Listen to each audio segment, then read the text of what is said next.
Letter 7. Megalopolis of the Occident. July 4th, 1873. Most paraphrastical Sir, in my predecessive lexiphonic communication I gave you a compendious biographical sketch of Fritz and his amatorial experience. I now, rathe on this, our national ferial occasion, again bring into requisition my scaturient pen and plethoric cornucopia of arcane sesquipedalities, and essay to excogitate yet another euphuistic, cabalistical, epistolary effusion. But, being at present otherwise somewhat pragmatically engaged, I shall be necessarily more laconic. On a certain dominical day recently, I repaired to a locality where audition was given to a certain ecclesiastic.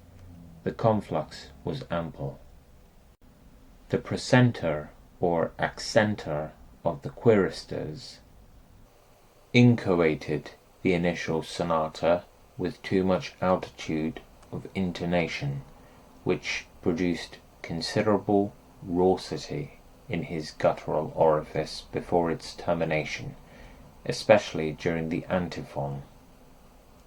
Subsequent to this cantation there was a general taciturnity.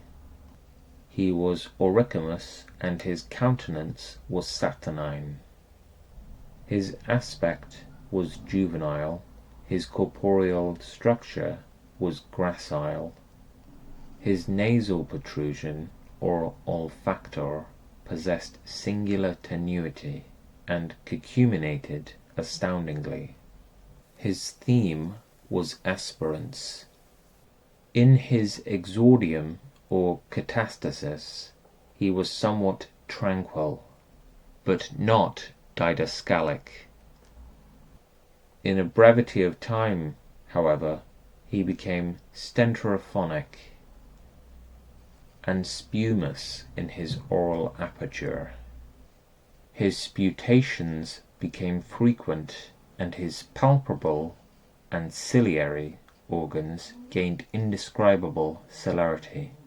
Obstupefaction seized his sectators, in view of his supposed polymathy, but his hermeneutical eclaircisement of his subject was cryptic, acataleptic, and hypothetical, as well as problematical and amphibological.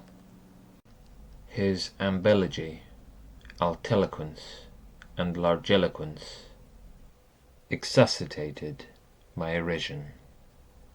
The eristical part of his homily was fraught with allergies and paralogies, and furnished an indubitable apodixis in honourable polemics and homiletics.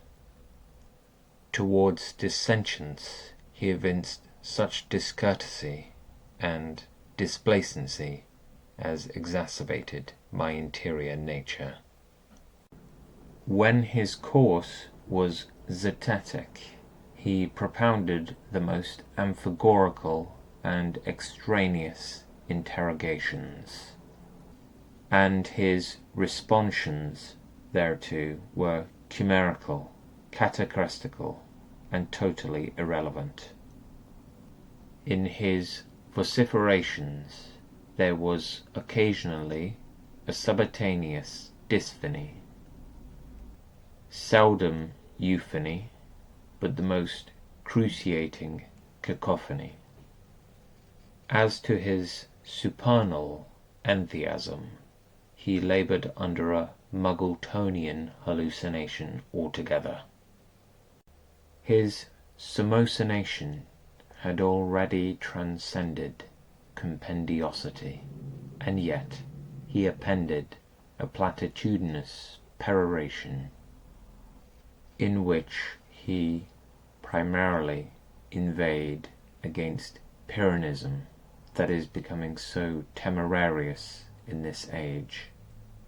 and after frowning it down by the torvity of visage, he entered upon an inconcilious and very Aristarchian allocution to his sectators, in which he exprobrated their attrition and their want of contrition and genuflection in their obtestations, and trenchantly, in very comminatory terms, vituperated their stultiloquence, adiaphorism, and their mutual objectations, and by protracted tautophonies insisted on an auxesis of their foi, and an expurgation of their nefarious piacularities and nefandous abominations, by indecent invocation. He depainted their multiform tentations, and gave them a callid hortation to the exercitation of esperance during the allotment of their sublunary vitality. They vaticinated that then, in their entrance to the supernal world, they should be inenerably felicitous. In his finale, he insisted on a collatitious operation throughout the assemblage for redemption of Theomachists, and the ethnics to the fruition of ethical and theological cognoscence. And after the eduction of pelf from our nummary receptacles, he prepared us in a benedictory orison for regression to our domiciliary tenements. On the succeeding matin, I set out for this metropolitan emporium, or megalopolis of the Hesperian plateaus, where I now temporarily abide. The matutine part of that day was characterized by all phases that possess puissance, to impart satiety to the visual, auricular, and olfactory powers of our complex constitution. The reorient, exhortive, solar luminary,